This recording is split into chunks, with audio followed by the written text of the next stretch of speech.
On this night, Tamara McLeod sat across from detectives and claimed confusion. When asked, "You know why you were here tonight?" No, I do not. I've been asking questions repeatedly. Nobody's told you anything? Anything. Okay. calm, defensive, uncertain. At first, her story leaned on fog, rented cars, borrowed phones, unnamed friends. But then the detective shifted gears. He looked at her and said, "I don't believe that the intent was to kill somebody. I don't think you meant to do it." Not an accusation, an invitation. Later, when the pressure mounted, she asked, "Sir, is this me on camera?" And then, almost quietly, If you don't have Yeah, footage, yes, it is. It is. it's my face. Yes. My face is on this camera. that was the crack. From there, the detective narrowed her world to two choices. Either you intentionally meant to kill this person, or things got out of control. This is psychological framing at work, forcing the suspect to abandon denial and choose the least damaging version of guilt. Tamara believed her shifting timeline would protect her. She didn't expect science, cameras, and her own words to collapse it. But the pertinent questions are who this evil woman is and what happened on that night. Thanks to the law enforcement agency for providing me the footage of this case.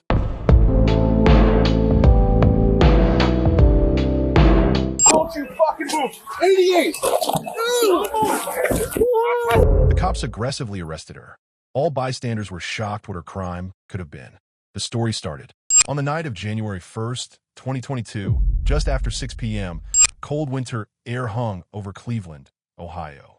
Snow from earlier in the day had melted into damp pavement, and streetlights reflected off parked cars in a quiet apartment complex parking lot. Off-duty police officer Shane Bartek had just finished a shift and was walking toward his vehicle after visiting a friend. At the same time, 18-year-old Tamara McLeod was moving through the area, carrying a revolver she had recently obtained. She had been drinking earlier and was searching for transportation after being dropped off by friends. Seeing Bartek alone, she approached him and demanded his keys. A brief struggle followed. Witnesses later reported hearing a gunshot. Bartek was struck and collapsed in the parking lot. McLeod ran to his car, grabbed his phone and keys, and drove away. Within minutes, surveillance cameras tracked the stolen vehicle. After a high-speed chase through multiple suburbs, police arrested McLeod. Don't you fucking move! 88! Watch. 88 in the door! 88 in the door! 88 in the door! 88 in the door! Comfort. Calm down. 88 in the door! Calm down, ma'am. Settle down. I'm settled, please. Settle down. I'm settled. Please. Settle down. Stop pulling up. Please. Hey, somebody get us a car over here. We got her in custody. Please. I'm not doing anything. Stop please. pushing against. Stop not pulling. pushing. Stop pulling. Stop moving! Firearm recovered as well. I didn't even do that. What's wrong? Hey, you got her? Hey, Relax. No, you relax. Y'all both relax. I don't give a fuck about y'all doing that. That would detain me. Okay. I don't got no warrants or nothing. I'm very clear. Okay. No, you You shut will the go to fuck jail. up. That's what you do. Yeah. Why do you Lower your tone. Relax. I ain't the one. Lower your fucking tone. Lord, my son ain't even Yeah. doing nothing. Go over here. Like y'all look, whoever the fuck that is, y'all don't say shit to me. I know I don't got no warrant or nothing. Okay. Take her purse off, too. Y'all ain't doing it. Listen. Yeah, take it off. Listen. Like I y'all will determine pulling up. if you go to jail, so you better shut your Why y'all mouth. pulling up with guns on Shut me? your mouth. Go through Hey, it. am I clear? Really ain't do- You will go to jail. We Trust ain't me. do nothing. I didn't do nothing. Trust I me. won't go to jail. I know We it. I bet you. Yeah, okay. What did you talking about? You ain't Bet you go to jail now. I don't got no warrants, no nothing. I don't give a fuck. You don't know my name right now. I don't care about I that. don't You talking care. about that? He's a lawyer. I don't care about Oh, that. nice. Yes, nice. Very nice. Real nice. Yeah, right in this bitch. I know I don't got Yeah. no warrants. Find out my name first. Investigators recovered the gun, clothing, and forensic evidence linking her to the scene. Later that night, she was interrogated, and today we will look into the psychological aspects of this case.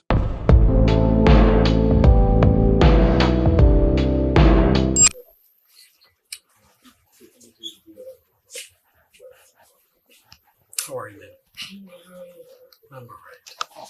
My name's Mike, Detective Leg. Mike is fine. My partner Steve's gonna come in. Okay. Search. Okay. If you don't mind, actually, guys need tobacco. Tobacco?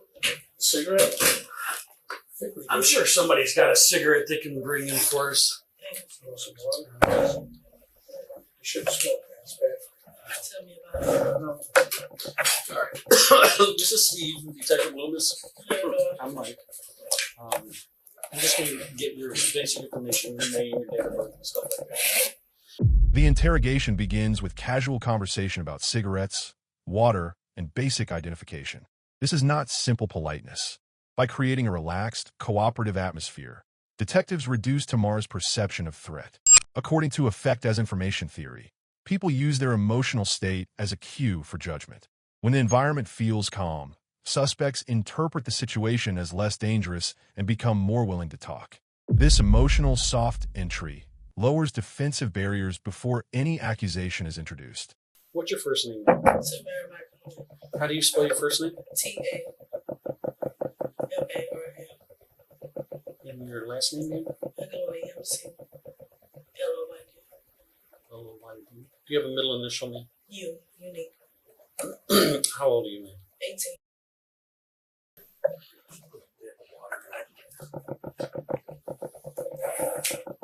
Go ahead, we have a move forward here.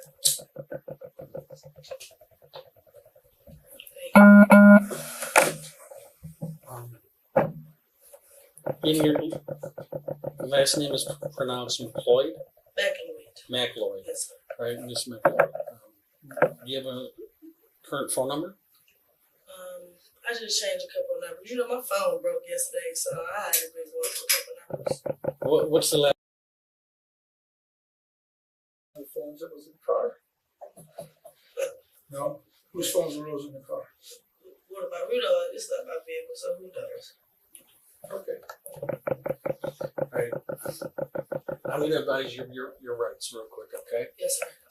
Detectives first ask harmless questions: name, age, phone number, then slowly move toward more serious topics like the car and her movements. Once Tamara has already complied with small requests, psychological pressure builds to remain consistent. The foot in the door technique shows that people who agree to minor disclosures are more likely to comply with major ones later. By the time serious allegations appear, she is already in a pattern of cooperation. Do you know why you are here tonight? No, I do not. I've been asking questions repeatedly. Nobody's told you anything? Anything. Okay. So, it was an unfortunate incident that took place, okay? So, before we get into it, you know, there's always two sides to every story. Right. All we're trying to do is get to the truth. Yes. So, somewhere in between these lines is where the truth lies. Yes. They're defining moments in our lives, too. Yes. Okay? This is one of those defining moments in your life. Yes. Okay. There was a vehicle, a Mazda, that you gave to somebody this evening. Okay. The CX-5. I gave it to somebody? Yeah, the black one. Right. So you remember that car? I was, yeah. Yeah. Where did you get that at? Somebody, you know, I rent a lot of cars for friends and stuff. Where did you rent it at? My friend, he, you know, I tell him, you know, I want to drive and I pay him weekly. Who's your friend? His name is Sid. Ced? Yeah. Cedric? Yes. Where did Cedric give you the car? He gave me the car on 105 in St. Clair. 105 in St. Clair? Yes. And Cedric gave you that car? Yes. Is that your brother? What's your It's brother's the friend. What's your brother's name? My brother name is Terrence. Terrence? Terrence Fletcher. Is he still, you said was? No, he's incarcerated. Yeah. Got it. He's incarcerated. So what's Cedric's your friend? Yeah. what's his last name? My brother? No, Cedric. I don't really know Cedric's last name. You know, like I say, it's a renting thing. I rent his place and I rent cars and stuff from him and his friends and stuff, you know? And they're like, let's boost this. All right. So when did you rent the Mazda from? I was supposed to get it tonight, but they said that they needed it back or whatever, so I hopped in with my friends. Throughout the interview, detectives repeatedly asked Tamara to recount events in sequence: where she went, when she arrived, who she met. This forces her to hold multiple details in working memory while maintaining internal consistency. Cognitive load theory explains that mental resources are limited. As the narrative becomes complex, maintaining deception becomes increasingly difficult, increasing the chance of mistakes and contradictions. You said you had the Mazda. Right, and then, So when did you first get it? I got the Mazda around about 7, 8, but they called me right back and said that they needed it, they wanted to get some stuff out the trunk of the car. So I'm like, whatever, cool. Let's do yours. Who's they? He was with his friends. Like I said, I know Said by Cedric Said. He was with a group of guys. I can't really tell you their names or nothing like that. But yeah, they all hang together. It's like Where are they at? To be honest with you, they're like mental health people. So they all really hang like bus stops, with the public libraries. They're not really like mentally stable, So, is it Tamara or Tamara? Tamara. Remember when I was talking about one of those defining moments in our lives? Yes. It's very important for you right now to be completely honest. Yes, sir. With us about this situation. Because I'm going to lay it out for you, okay? Can you please lay it out? Oh, yeah, I'm gonna. So, at about 6:15 yesterday morning, a gentleman was walking in his vehicle. And he was approached by somebody who pulled a gun on him. And that person robbed him of his car. But not only did they rob him of his car, but they shot him with the revolver that they had and killed him. Are we serious? Do I look like I'm not being serious? So that's why we're here. Wow. So it's important for you to get out in front of this. Right, yeah. You understand what I'm saying? Right, yeah. This is one of those moments in your life that hell yeah, this is fucking important. Yeah. When detectives abruptly reveal that the incident involved a murder and a police officer, they induce acute psychological stress. Under high stress, reasoning ability declines and emotional reactions dominate. Research on stress-induced performance degradation shows that sudden threat impairs logical thinking. This moment destabilizes Tamara emotionally, making her more vulnerable to suggestion and pressure. I be with my guys and shit. I don't know what the fuck they be into. Yeah. We arrested somebody that was in that car. Mm-hmm. Big long chase. Big long chase. Right. 110 miles an hour. Through 5 or 6 suburbs, a couple counties. Okay, ended up crashing down off Euchre Lakeshore Boulevard. 260th Lakeshore. Out there. Ended up wrecking it. But we got it. And he came in and laid the whole thing out. Told us everything. Right. Told you guys like what? He told us everything. So here's what I'm going to ask. Yes. Okay. That person that was robbed and killed. Hey, there's an officer down here waiting. The Cleveland police officer. So you need to get out in front of this. Look at my face. I'm looking at you, son. You need to get out in front of this, okay? Because you're in a tough spot. And right now, you need to help yourself. Yes. If this is something that just got out of control and you didn't mean for it to go as far as it did, right. I will believe that, because I don't believe that the intent was to kill somebody. I believe the intent was to take somebody's vehicle because maybe that's what you do. I don't know. I don't know you from Eve. I've never met you before in my life. Yes, listen. Hold on. Before you open your mouth and say something, I want you to think long and hard about what you're about to say. Listen, sir. I don't know what's going on. I'm not the picture perfect type of female. I have a background and I'm on probation and everything for stuff. Mm-hmm. The one thing I'm not about is killing no officer. Yeah, I don't think you meant to do it. I don't know what you like. You keep saying me, sir. I rent cars and stuff from people. Now it's New Year's. That car, the gun and everything, I got it to shoot. To try to be in style. Well, he was shot with a revolver. Okay. Listen, sir. I don't think you meant for this to happen. Listen, I rent everything literally from them guys. Cars, clothes. The detective repeatedly tells Tamara, "I don't think you meant to kill him." This frames her potential guilt as accidental rather than malicious. Self-concept maintenance theory holds that people try to preserve a positive self-image. By offering her a morally softer version of events, detectives create a psychologically acceptable path toward admission. Confessing becomes compatible with seeing herself as a good person who made a mistake. That gun is not mine.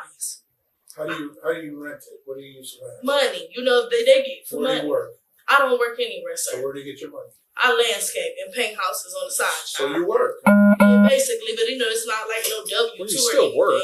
Yeah, but it's nothing like major. It's Let me something to ask you take care this. of myself. Do you know how many cameras there are in the city? You have any idea? You have any idea how many surveillance cameras on buildings, apartment buildings, really good ones, too. It's not like the old junky ones where it's just a phase and you can't tell what's going on. So what are you guys telling me? You have me on camera killing a police officer? I just want you to understand Just listen. where we're at, Yes. okay?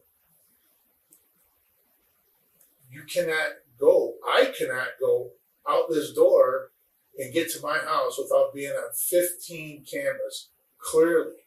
Yes. That's at a minimum. Clearly. All right. Now I'm going to tell you something else. You ever heard of the Real-Time Crime Center? Those are cameras that the city of Cleveland puts on that have people watching them all the time. So you guys are telling me you have me on camera robbing and killing a police officer? Listen. Let's just throw out the police officer aspect. Anything. Okay. You guys have me on camera. I understand, yes. Detectives emphasize cameras, real-time monitoring, and surveillance networks, suggesting that everything has already been seen. Even before showing proof, they speak with certainty. Illusion of transparency bias causes individuals to overestimate how visible their actions are to others. As Tamara begins to believe she has been fully observed, resistance feels futile, encouraging resignation. Yes, I got this shit from these guys. It's the new year. The fucking cars, the gun. Mm-hmm. Yeah, it was a go. They like, fuck it, sure. I do this on the regular. My financial having custody. So you got the guns in the car from people that you don't know the name of? Right. I mean, listen, you got to do better than that, kiddo. Sir, I don't even know the guy you have in custody. I don't know his name. Well, he knew yours. Yeah, he's a friend of Sid's. I read Sid's apartment. Well, how do you know who he is then? No, I don't. Sid is, that's the Sid friend. How do you know who had the car? You have no idea. Listen, I got the car from them. From who? Sid and his friends. Well, then how did his friend get back into it? They asked me to get something out of the trunk of one of the cars I had. That's why y'all seen all the keys. Where did that happen? This happened Because all over. Listen, and I'm telling you the truth. I'm willing to work for you. You Yes. tell me where this happened, where this trunk thing happened, and we'll go investigate that. And we'll go prove one way or the other Yes. with the cameras down there. But understand this. We're going to get to the truth. Everything that you tell us, we're going to check out. Yes. All right? It's a lot of cars involved. I was supposed to rent a car. I don't even have any cash on me because I actually paid my money. I even gave my friend up in the truck having custody. We hopped in with each other to go bar hopping. Mm-hmm. I get cars from Sid and his friends all the So time. the two other girls that are here were in that car with you? No. No. So let's get back to. You're losing me, or you're trying to confuse me. I'm an old guy. Sir, and you guys are confusing me. Shit. I'm not trying to. Yes. All right. Rather than immediately challenging inconsistencies, detectives allow Tamara to speak freely. As she adds details, contradictions naturally emerge about phones, cars, and timelines. Humans experience psychological discomfort when their statements conflict. known as consistency pressure. Once contradictions appear, suspects often attempt to repair them by revealing more information, deepening self-incrimination. Where did you get that card? I got that card from said's friend. When? It was about 7, 8 o'clock. He said me I could. Where? It was on fucking Quincy. Quincy? Yes. Quincy and what? Quincy's a big street. Like 60th, on one of the main, on one of the one-way side streets. And then he called me back and said he had something in the trunk, but I had already hopped in a car with my friends. Mm-hmm. We went to a bar from fucking Where these two friends came and picked you up? Yeah. From where? Diane picked me up from Josephine's. From Josephine's? It's the bar on 79. I know where it is. Yeah. It's the bar. Diane, is that her name? Yes. Okay. What time were you there? Like I say, bro, after 7 o'clock, I really jumped out. You know, I came outside. Supposed to link up, go to some bars, go to a couple after hours, you know, but I ended up not driving because I hopped in for her. We were drinking the Jack Daniels. Mm-hmm. And she used to ask me to drive her car like because I'm drunk, you know? What Like kind I of car said, she had? that blue Honda. The one that Yeah. the one that guys got you? Yeah. Okay. And like I said, we were just That's shooting a gun Diane's in the car? projects. Yeah. Because it was New Year's, you know? You're shooting the guns that were in the car in the projects? Yeah. How many times did you shoot? Twice. Twice? Yes. So you met him down at Quincy, Yes. correct? How did you get to Quincy? I got a Quincy because I had Diane little car. What kind of car was that? Her blue Honda. Blue Honda. Mm-hmm. Is that the one you were in Yes. this evening? Yes. You weren't in a different car? No. You're sure? Yes. So that's when you got the Mazda. Right. Well, where did you go? I had went literally around the corner, like spent the bin. I was finna go to my little apartment and change my clothes and stuff. Because, you know, I wanted to go out. He called me back, and I never seen him again. I've been texting him and shit. He said he needed something out the trunk, but like I said, I go in at a certain time. All right. So So let's just back up. Once Tamara provides specific times and locations, detectives repeatedly return to them. These details become psychological anchors. The anchoring effect means initial information strongly influences later thinking. By locking her into early claims, detectives make later contradictions more damaging. She becomes trapped by her own earlier statements. Listen, I want to explain something to you, okay? Yes, I sir. want you to listen and be careful. How old are you? I'm 18 years old. You're 18 years old. You any kids? No. No? Okay. We've been doing this a long time. Yes, sir. All right. We've never met, right? Yes. I don't know you. Right. I don't know what kind of person you are. But I want to explain to you the difference between something that just got out of hand and went south and you didn't mean for it to happen, as opposed to intentionally doing what occurred. Because one potentially carries the death penalty, as opposed to the other saying, listen, I didn't mean for that to happen. I panicked. Things got out of control. When the detective discusses the difference between accidental killing and intentional murder, even mentioning the death penalty, he is reshaping how Tamara evaluates risk. Prospect theory shows that people facing severe losses become more willing to take risks to avoid worst-case outcomes. Here, risk means admitting partial guilt in hopes of avoiding maximum punishment. Fear narrows her choices to the least damaging option. Listen, sir. You listen to me for a minute, okay? You're 18 years old. You've got your whole life to think of here. You understand what I'm saying? Yes. Do you want to spend the rest of your living days No. behind bars? No. Do you ever want an opportunity to walk these streets again? Yes. Then what you need to do is you need to come to grips with what happened tonight. You understand me? Yes. Look, Sir, you need to come to grips with what took place tonight. listen. Be it an accident.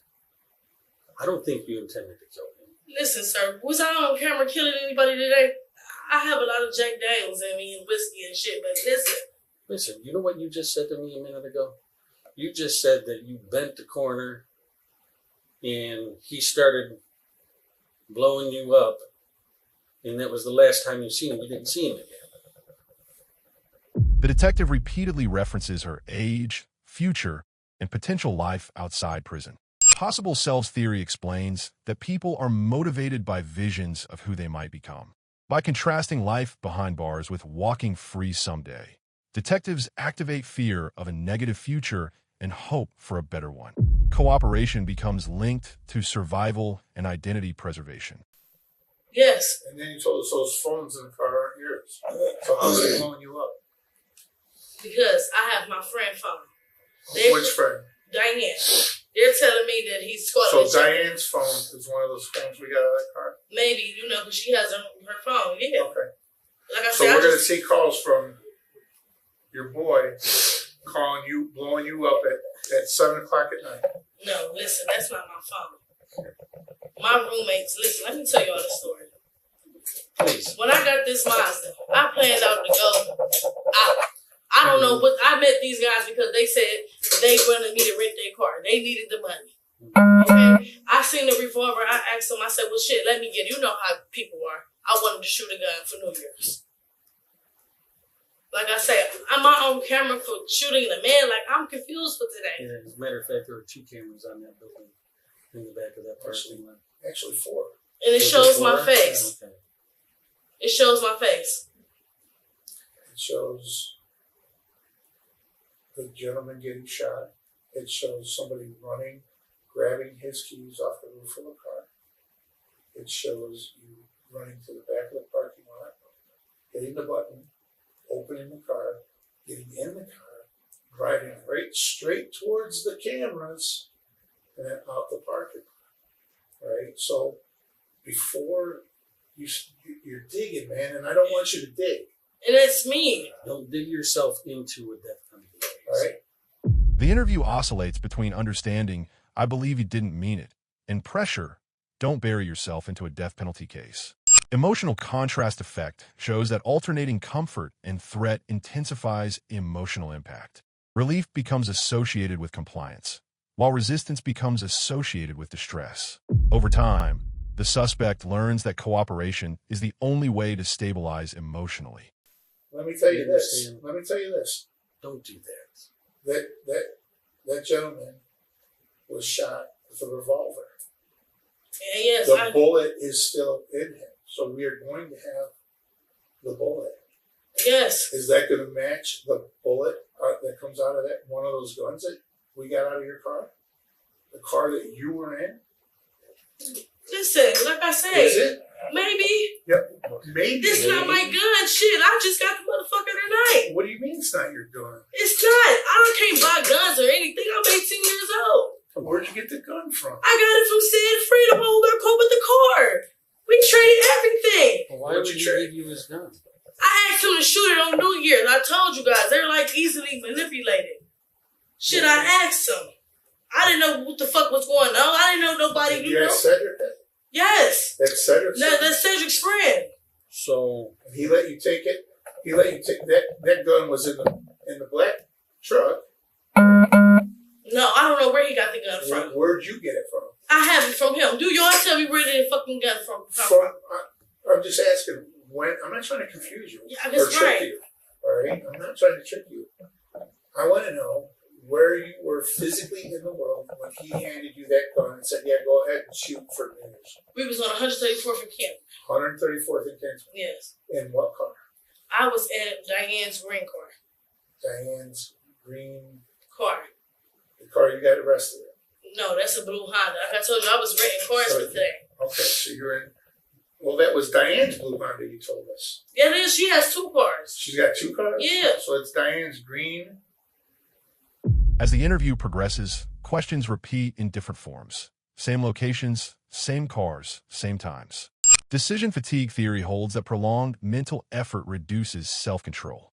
Over time, Tamara's ability to manage her story weakens. Tired minds default to simpler, It's Like I 40 say, years. me 40th, right? They made me on Quincy. Mm-hmm.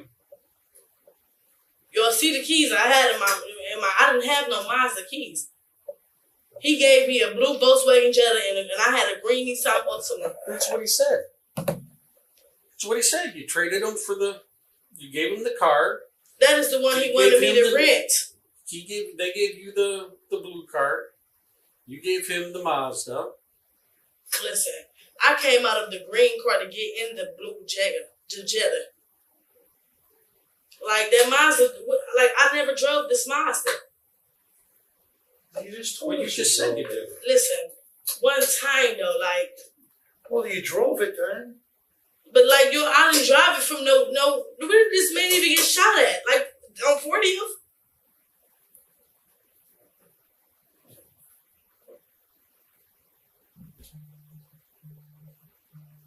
Like,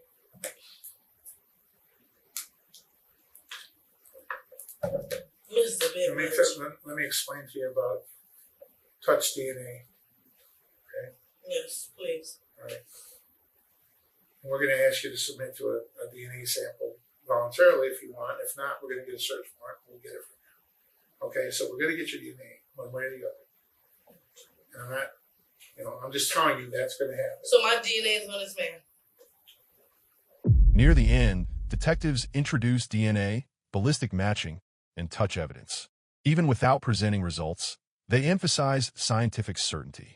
Authority bias causes people to trust perceived experts in technical systems. For Tamara, forensic science appears objective and unstoppable, reinforcing the belief that denial is pointless and confession is the only remaining option. We're going to find out. We'll find out if your DNA is in the car. Yes, I We're was going to in find out if that that car. DNA is in that gun. Yes, I just shot that gun in the Okay. projects. Me and my friend And both. there was a struggle between the victim and A struggle. I'm 5'3", a woman at that. I can't struggle with nobody. Like I told the officers, you're kicking my ass and shit. I'm intoxicated and shit. It's Well, nothing I can do. maybe we're not saying that you physically attacked this guy. Maybe he was trying to disarm you. Maybe he was trying to grab that gun away from you, and you got away. And when you pulled away, the gun went off. That's what we're trying to tell you. We don't think that you went up there to kill that guy and take his shit. I don't think that's what you did. All right? We think you went up there to rob that guy. It was And he came after you to get the gun out of your hand because you're a 5'4" female. Detectives repeatedly suggest scenarios where the shooting happened during a struggle. Attribution theory explains how people assign causes to behavior. By offering situational explanations instead of personal blame, detectives encourage Tamara to reinterpret her actions as circumstantial. This lowers psychological resistance to admitting involvement. By the way, is the exact same height. The exact same height. You know how we found that out? Because we measured how tall the minivan was that you guys were next to. And the person that did this, you, was exactly 5'4" to 5'3" inches, according to that solid object. All right, you ever see the convenience store's got the tape, Yes. right? All we got to do is measure that minivan that was there and see how tall it was, and then with the picture, see how tall you were, as opposed to how tall he was. So can you guys tell me So- what's going on? So, well, we're trying to find out what's going on. You didn't try to kill him. You didn't go up there to kill him, right? You went up there to rob him, and it went I bad. drove cars, grabbed some guns. The robbery went bad. You got in his car. You drove away. We didn't just pick your name out of a hat. Somebody led us to this. Some evidence led us to this. The videos led us to this. You got a gun that's a pistol. We didn't find any shell casings on the scene up there. By explaining how her height was calculated using the van and nearby objects, detectives transformed abstract accusations into physical facts. Embodied cognition theory holds that people process information more deeply when it is tied to bodily experience. Linking Tamara's body measurements to the crime scene made the allegation feel concrete and unavoidable. Instead of debating stories, she was now confronted with evidence tied directly to her physical presence. Our boy was shot, and the bullet still in him. I don't even think you knew that you hit him, to be honest with you. Probably not. I think, honestly, I think you thought you scared him because he took off running one direction. You took off running in the opposite direction towards his car. I don't even think you knew that you shot him. I really don't. Sir, is this me on camera? Like, do y'all have any Yeah, footage? yes, it is. It is. It's my face. Yes. My face is on this camera. You know what's more important than having your face on camera is your DNA. Is that red van that he was talking about that we measured to get your height off of? That van that you fell into when he reached for the gun and that little struggle started to take place? If I touch that right there, my DNA is right there. Those crime scene guys can come in here, swab this right here, and guess what? There's no denying my DNA. You can't replicate it. You can't say it wasn't me. We can get DNA off of his clothes. How are you going to explain that? When the detective demonstrated how DNA transfers by touching objects, he made forensic evidence feel personally owned by her body. Psychological ownership theory suggests that people feel stronger emotional reactions toward things connected to themselves. By framing DNA as something she left behind, detectives increased her sense of personal responsibility and reduced emotional distance from the crime. So it either goes one of two ways, okay? Either you intentionally meant to kill this person, or things got out of control. You didn't mean for the gun to go off, and you didn't even know you shot him until you're sitting down here. You understand what I'm saying? Do you see the difference in those scenarios? You understand? You don't want to put yourself in this first scenario, okay? Because that's just a really bad scenario to be in. The second one is more plausible. The second one is what I believe took place. Because listen, we've sat across from people. You do not come across as the type of person that would intentionally set out to kill somebody.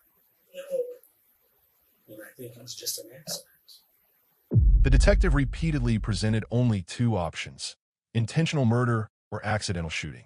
Decision psychology shows that when choices are artificially narrowed, individuals feel forced to select the least harmful option. This false dilemma eliminated alternative explanations, steering Tamara toward partial admission as the only psychologically tolerable choice.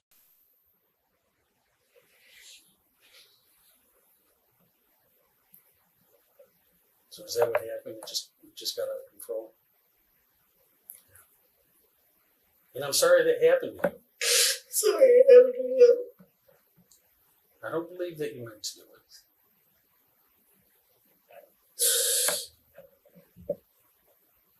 I don't even think you probably didn't know until the police stopped you that he was getting shot.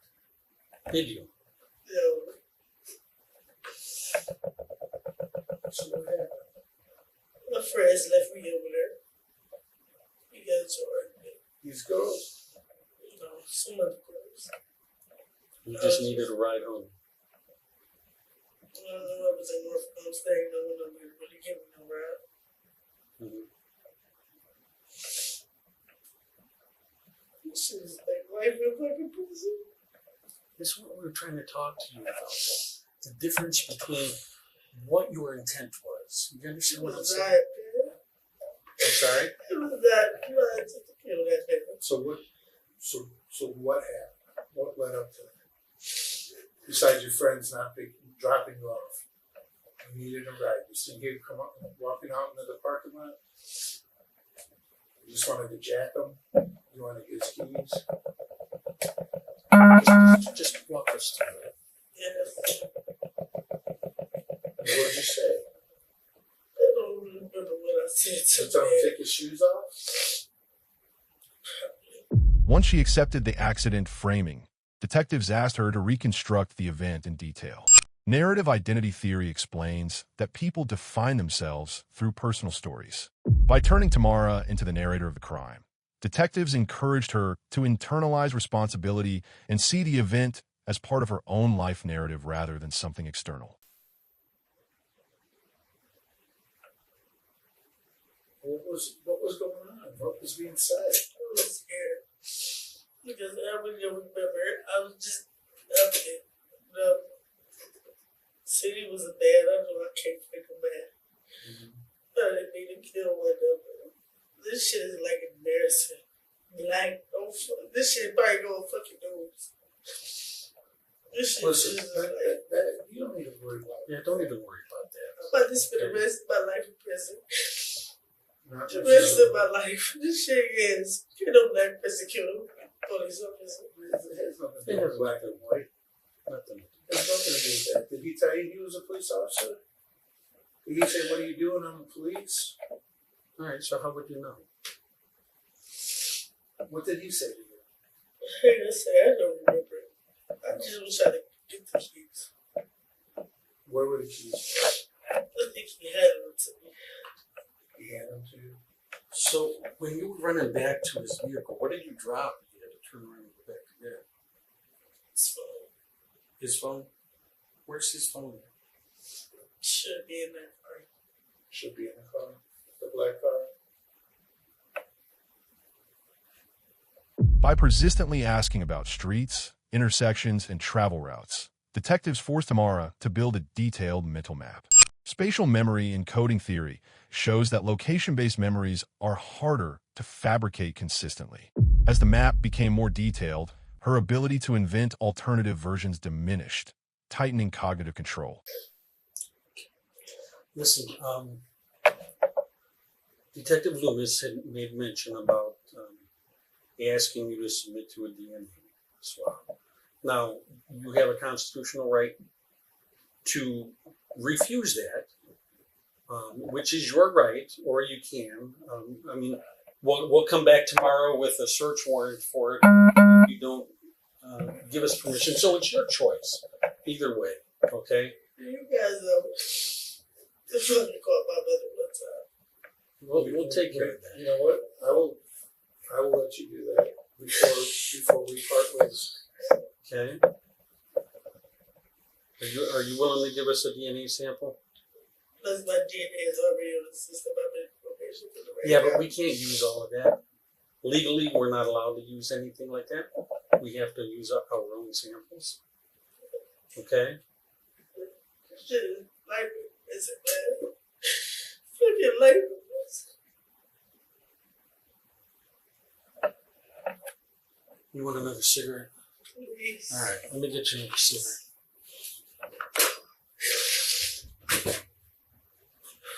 Deep breath.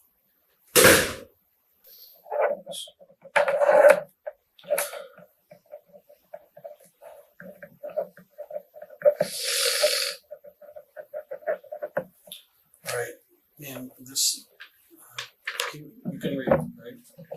All right, so this is just consent to obtain specimens. If you want to consent, you don't have to.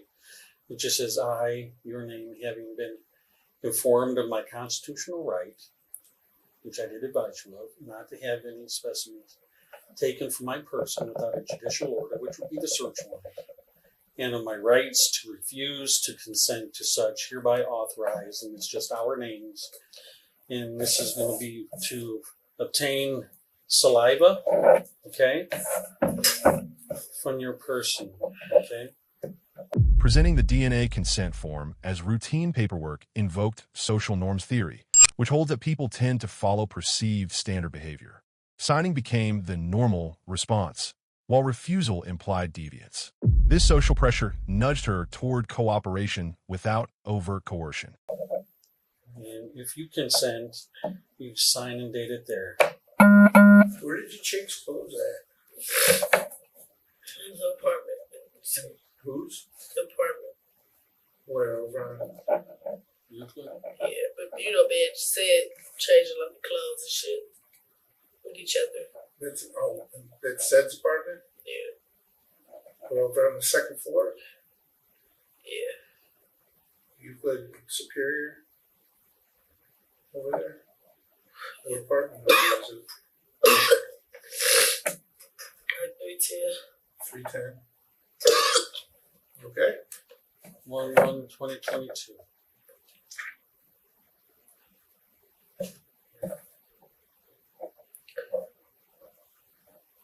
Is he home? I'm not sure. So you know that we able to call him that you're getting arrested? Does he know that you're jacked up? No. Now, what's your relationship with this?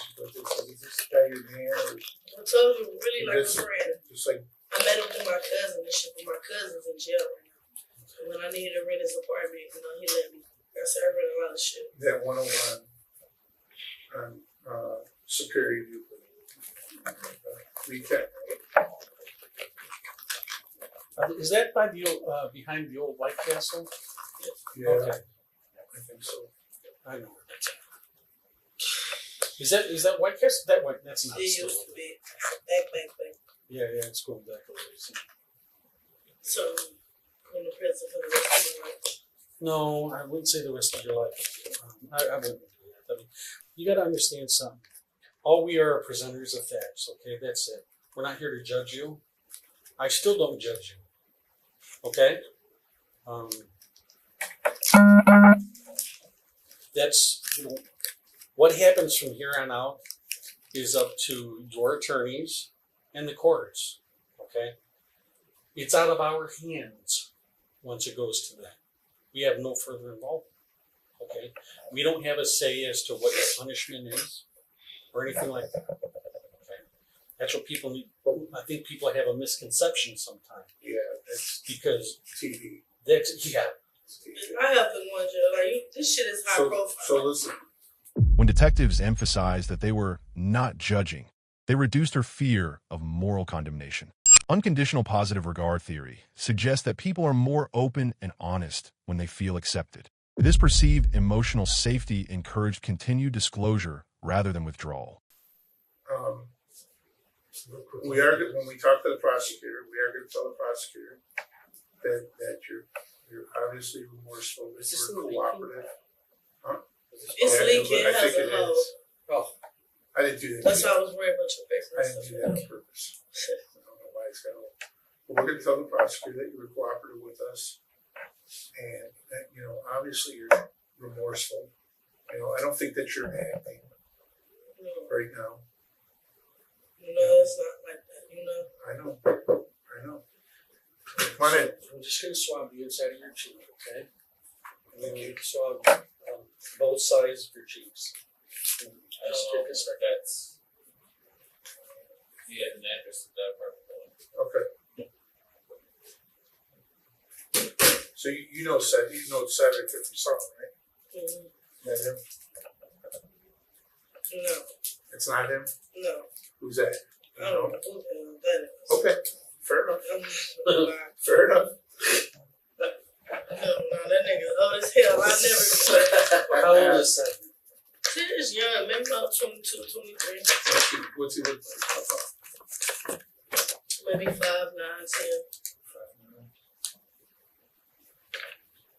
10. So, can I say anything to you that we can, maybe tell us why? What I said. No, the victim. Did you see anything at all? Did you trying to talk to Ivy? By suggesting they would tell prosecutors about her cooperation, detectives activated expectancy theory, which links effort to anticipated reward. Tamara was encouraged to believe that honesty now could improve her future outcome. This transformed cooperation into an investment strategy. Nothing. So, like I said, I'm not here to judge you. That's not my job. I'm sorry, man. And I believe This you. shit is just too much. I believe you. Especially not no Cleveland police officer. Well, I'm not anybody no racist. for that matter. Anybody. Anybody. This shit looks bogus. I'm not no racist protest bitch. You're right. So, Any of that. That shit. There's some bad stuff that goes on. Who dropped you off? Okay. Was it the girls? No. But so yeah, that was with a group of people. You don't really know the name. Shit, a lot of people don't really know about it. But they just left you and didn't give you a ride. That's why you went looking for a car. Okay. Do you have any questions for me? Do you think I was for the rest of my life in prison? I think that you're very, very young. I think that things got out of control, that you made some bad decisions that you're going to have to account for. I think you being honest with us about it is going to be helpful to you. The rest of your life, that's not my decision to make, but I like what's going on with you. I like that you're remorseful. I like that you're cooperating with us. You take responsibility for what happened. That's huge. People, you don't get that from watching first 48 TV shows and all that stuff. But people take that into consideration. Human beings take that into consideration. Prosecutors take that into consideration. Juries, judges. Okay? When Tamara asked about life in prison, detectives avoided giving clear answers. Anxiety maintenance theory explains that unresolved fear sustains compliance. By keeping her uncertain, they preserved emotional dependence and prevented psychological closure. So you're doing the best thing that you could do right now. All right, I'll tell you that. I promise you, you could call your mom. Do you want to call your mom? Please. This is the deal with that. And I'm going to call her on my phone, and it's got to be on speaker. Yes, sir. Okay? Don't get into anything crazy. You can talk to her however you want to. But I just want you to understand that it's got to be on speaker. Yes, sir. Okay? And then what's her number? 330. When it's not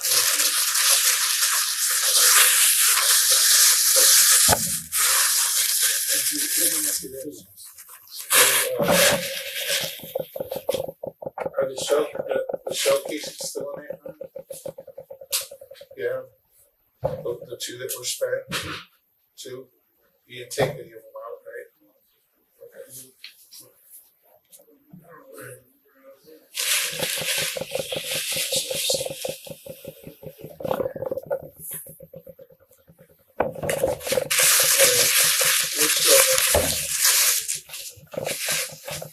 What's your mouse? Allowing her to call her mother reactivated primary attachment bonds. Attachment theory shows that people become more emotionally vulnerable when thinking about caregivers. This heightened vulnerability weakened resistance and strengthened her desire to appear responsible. Put it on speaker, okay?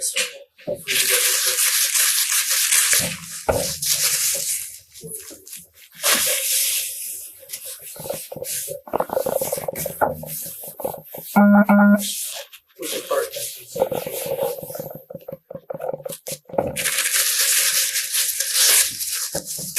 This file with you? Go ahead. There's all that water. Go ahead. Which one was it again? I'm sorry. Okay, can you put an X there and initial that for me? Oh, you write with your other hand? Trying to.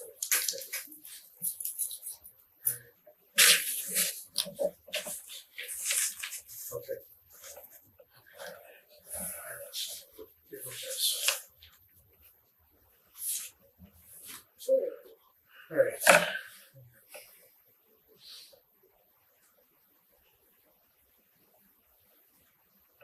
One, it's all the clothes are at that address, right? Yeah. Okay. What clothes? All my clothes. What? All your clothes? With the clothes you were wearing during this? Which is what? A jacket and some pants. A jacket, some pants, a hoodie. What color is the jacket? Black. Black. Any shoes? Yeah, said should have them on. What is it? Said should have them on. He should have all your shoes. What shoes were you wearing? Some Jordans. Jordans. What color? Red. Red ones. Okay. Red Jordans. What, black jeans? Or black sweatpants? Listing her clothes, shoes, and possessions reinforced her association with the crime scene.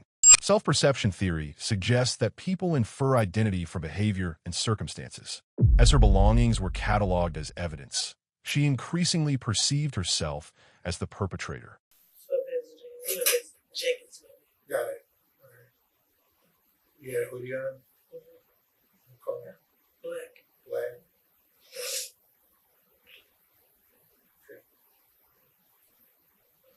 Where did you leave those clothes? Once again, that's where my clothes are set up. It said that, but where in the house? You know, Ain't been so there. so these particular clothes are all over the place? Okay. All right, here we go, okay? Yes, sir. What's your mom's name? Tasha. Tasha.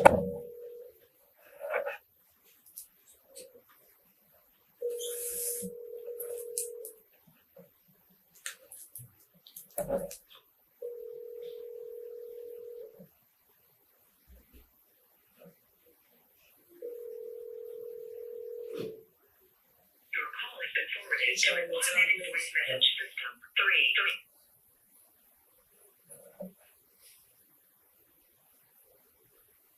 330-937-2670, right? Okay.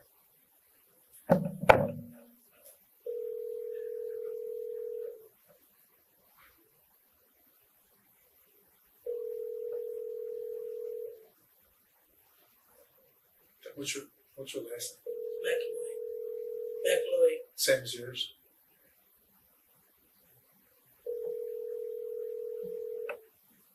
Your call has been forwarded to an automatic voice message You want to try system. one more time? 330. She might not recognize my number. Yeah. I mean, you try. Is not available. At the tone, please record your message. I'll leave a When message. you have finished recording, you may hang up or press 1 for more options. Hey, Ma. It's me. I'm Jonathan County. I guess I'll call you, when I can. Just know I'm in jail. I love you, though. And I'll see you soon. When her call went unanswered and no allies appeared, Tamara experienced isolation. Learned helplessness theory explains that repeated lack of support reduces resistance. Feeling alone made compliance seem like the only viable path. She doesn't know. You don't know if Cedric's home or not. Number on it. Put a number on it. He doesn't have a phone. You typically at the house in and out. He was, like I said, maybe rapid stations, areas. They try home and shelter. How do you get in? Key in the place? Drill open. Who else would be in there? That's me. The only reason that we're asking is because we're going to go get those clothes. And we don't want nobody to get hurt. We don't want to get hurt. We just want to go do our thing. And that's good for you. Again, under the whole, you're being honest. Sitting there.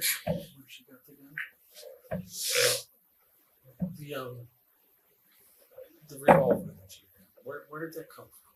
I really didn't get it from Sam's friend, though. Which friend? When did you get it from him? About 2 months ago. About 2 months ago. Who do we got in custody? What's his name? I don't know his name. No, I don't know. what do you call him? Light-skinned dude. I never even called his name, actually. I say his friend, I don't really deal with him. How do you know we got him in custody?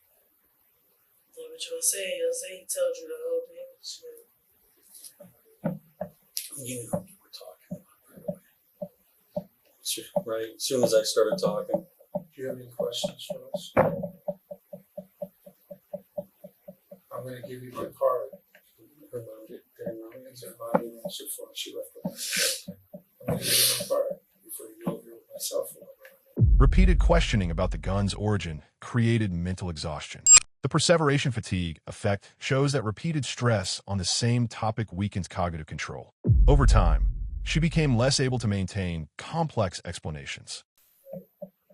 Feel free to give that to your lawyer when you get one. If he wants to talk with us, we're happy to do that. He'll want to talk to the prosecutor, I'm sure. All right, and we're going to talk to the prosecutor. We're going to tell him exactly how this night went with you. Okay? We've been doing this a long time. We're not looking at, throw people, put keys in, we don't get any extra money, we don't get nothing. We just want to get to the truth, that's all. And you helped us do that, so But somebody life is still gone. I'm sorry? I said somebody's life is still gone. That's somebody's son's. But it's two families that are affected. It's not only his, but yours. Okay? Because you matter too. All right? Okay. So, did they take pictures of you? Okay. So, some officers did to take you down over to the trunk. And then we'll talk to the girls. The other girls know anything about it. Like I said, they're saying they've got kids, they never been in jail, especially for something so fucking crazy. Sure. Yeah, right. Okay. They didn't have nothing to do with it, right? When did you hook up with them? They 7, 8, like I say. So around 7 or 8. You went to Josephine's? Okay. And they, You have any questions? okay. Keep breathing. Okay. You get through it. Right? By emphasizing two families and lasting harm, detectives reframed the case morally rather than legally. Moral injury theory explains how guilt intensifies when actions violate personal moral values. This increased emotional pressure toward accountability.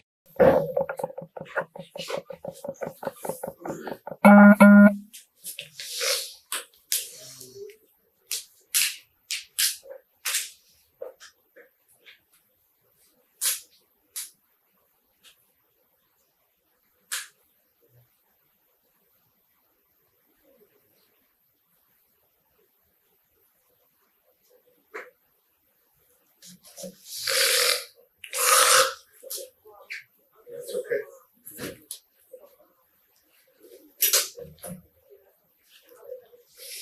And Cedric?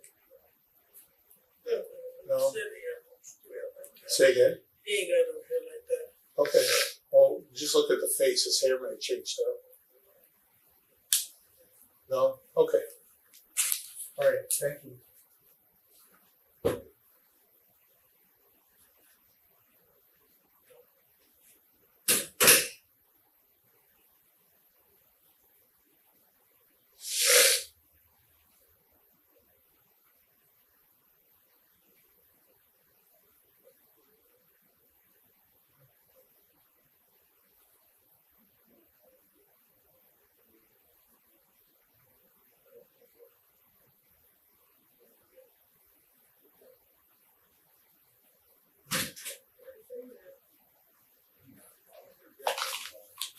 All right, last procedure here we're going to go through. Again, painless. Are you doing that one instead? I think this might fit better. Okay. We're going to take your pants. How many shirts do you have on there? Just have one. Just have like a bra on under there. I don't know. One shirt. Like a t-shirt and a bra, or like a t-shirt and a bra? Okay. Okay, so we're going to take both your shirts, your pants, and your shoes. Okay. Your socks.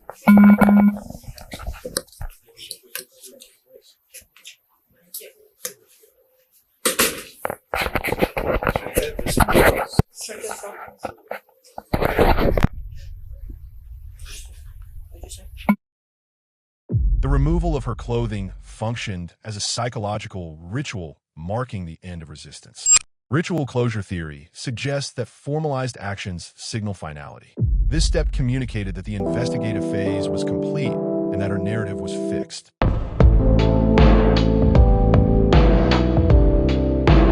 Tamara McLeod was sentenced to life in prison for the murder of off-duty Cleveland police officer Shane Bartek in a January 2022 carjacking incident during which Bartek was shot and killed.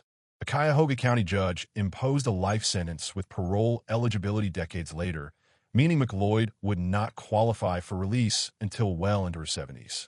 In addition to the murder conviction, she was also found guilty of multiple robbery and related charges for crimes occurring in the weeks before Bartek's death. Prosecutors chose not to pursue the death penalty, in part due to the victim's family's wishes, instead ensuring an extensive prison term that reflects both the severity of the homicide and her broader criminal conduct. The sentence reflects the prosecution's success in tying her courtroom admissions and evidence to legally required elements of violent felony charges.